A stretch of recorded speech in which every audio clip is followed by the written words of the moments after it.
Hello, Internet. It is I, the Malik Aaron, and welcome back to Box Office Predictions. Yes, I know these videos are coming out way later than they should. I know it's not a new thing on this channel, but I have reasons. One, last night I was very tired, and I just did not have the energy to make these videos. Two, this weekend is so uninteresting, like aggressively uninteresting, that just made me not want to make videos at all, but I knew I had to. And three, like this weekend is very confusing. Like the only movie where I have like all the information I need is Nobody 2. If it was just that coming out, it would be fine. But some of these other movies, I don't even have theater counts. So I'm missing like key pieces of information. So that doesn't help. But I'm gonna make them now. I'm gonna do my best in predicting these, even though I know damn well these movies aren't gonna make a dent in the box office. So yeah, but first we're gonna be talking about Americana. So as usual, we're gonna be going over the pros and cons. So let's get to it. Pros. Um, well, reviews for Americana are all right. Has a 69%. As you can make the obligatory 69 joke. But yeah, 69%, that's not bad. It's not great, but it's not bad. It's all right. There's no audience score, I'm guessing because of the lack of people watching the movie. But I'm going to look at audience reactions. Okay, mostly positive. Some not so much, but mostly positive. Uh, da, da, da.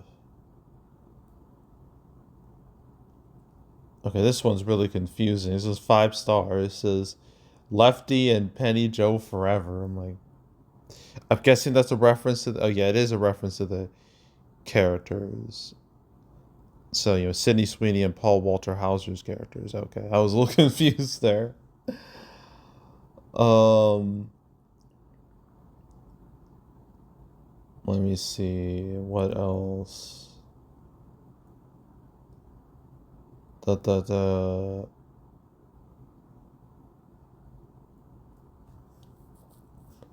Let's see, 5 stars. It says amazing. Tarantino meets Wes Anderson. That'd be a weird combination. Beautifully shot and directed. Great storytelling. I became incredibly invested. Missing the invested, just vested in these characters. I want to watch it again. So yeah, like that. And they have a half star that says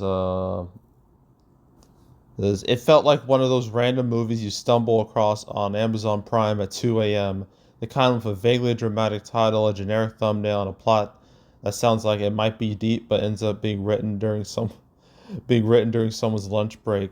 Everything about it screams, we had 3 weeks and half a budget. The pacing drags, the dialogue is awkward enough to make you wonder if the actors were reading cue cards, and the emotional beats hit with all the impact of a soggy paper towel. By the time the credits rolled, I wasn't sure if I had watched a movie or an extremely long, extremely confusing trailer for a better one. Even Zahn McGlarman from Ghost Eye couldn't help it much. So yeah, this person, BB, really didn't like it.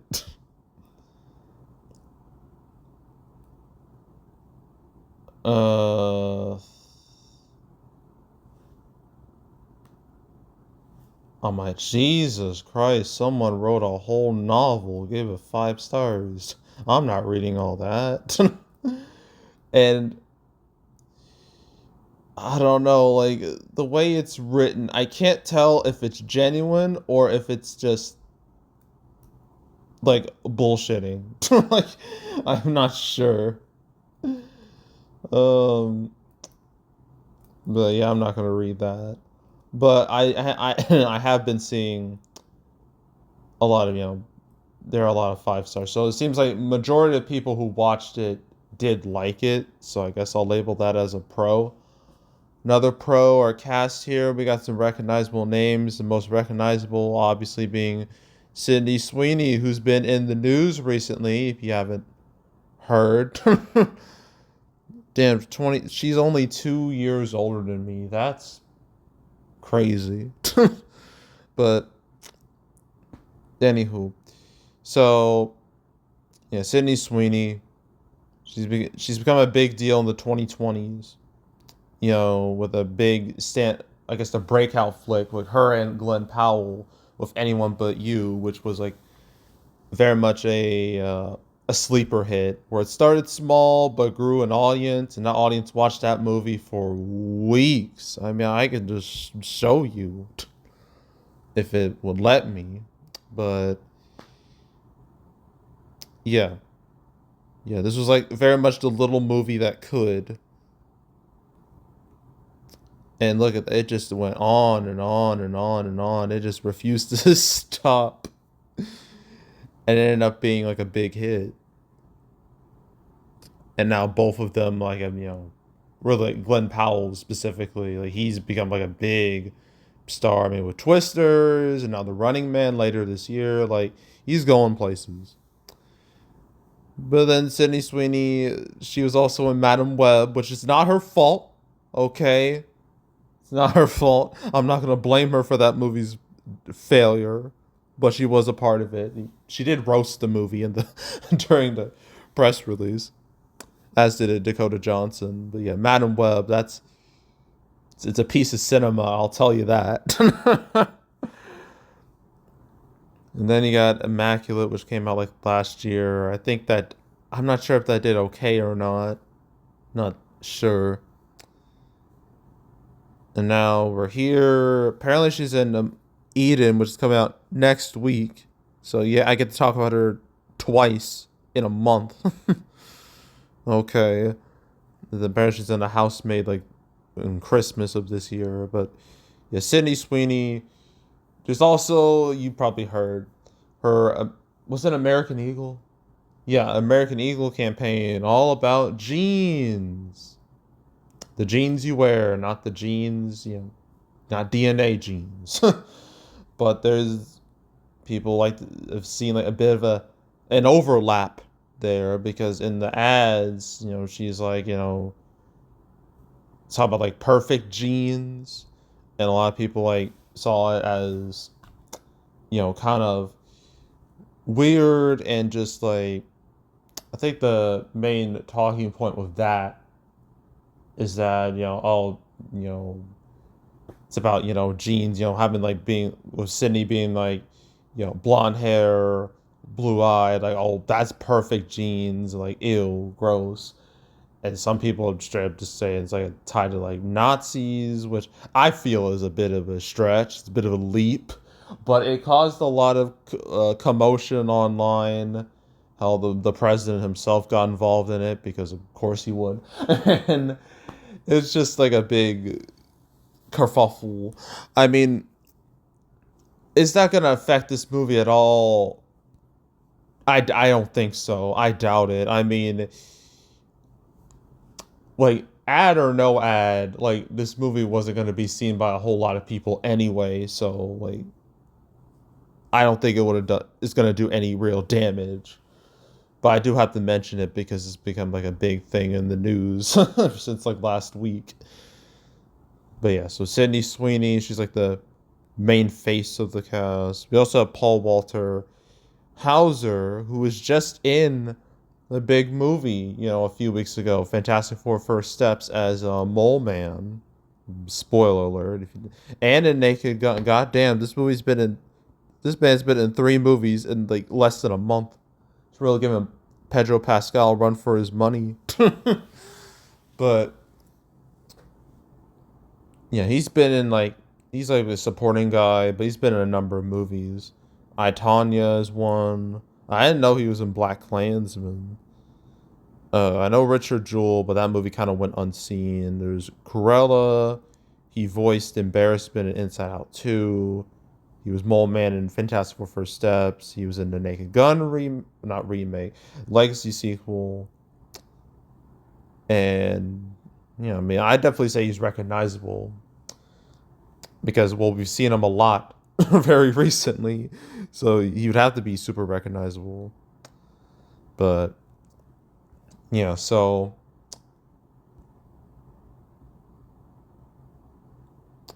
I'm trying to get back to like the main thing, but it won't let me. There we go. Who else do we have in this cast that I recognize? Hazley. I'm not sure. I haven't really looked too much into who she is. I'm gonna guess she's a singer. Because like I know she was like a part of the cast in Sing 2. I know that. Hazley. Yeah, she is a singer. I knew that. Um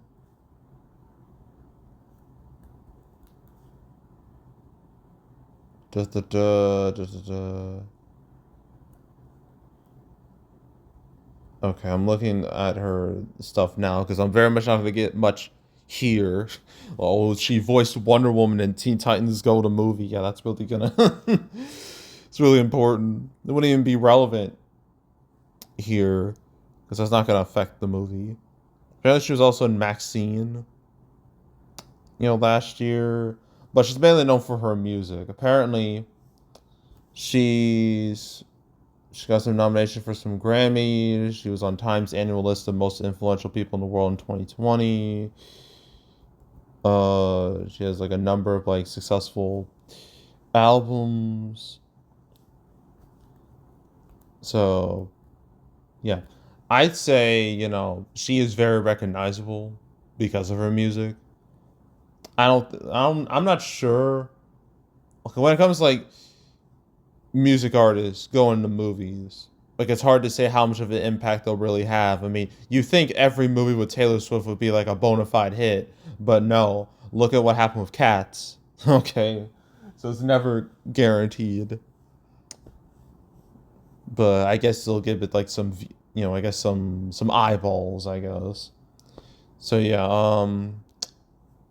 I guess the cast is recognizable, so that's a pro. And that's kind of it, really. Okay, cons. Ooh, like we've reached that point in the calendar where it's generally described as the dog days of summer, where the box office really takes a dive because the type of movies that come out, like the big blockbusters, they're gone. they're, they they've been put on ice until like November or sometimes in the case of September and October. But yeah, late mid to late August is kind of a dumping ground for movies. Almost about as bad as say January because like the studios like they know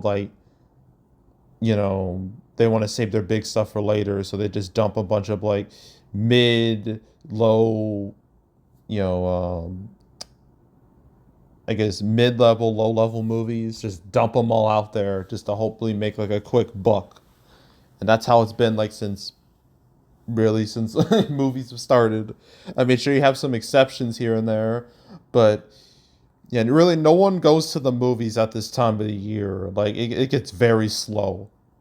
So this coming out like this weekend, yeah, that's not good. So that's a con right there, just the release date.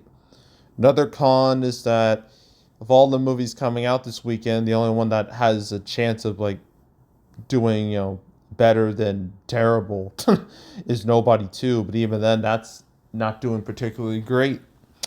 So it's just a weekend of nothing, which is great for me. just just awesome.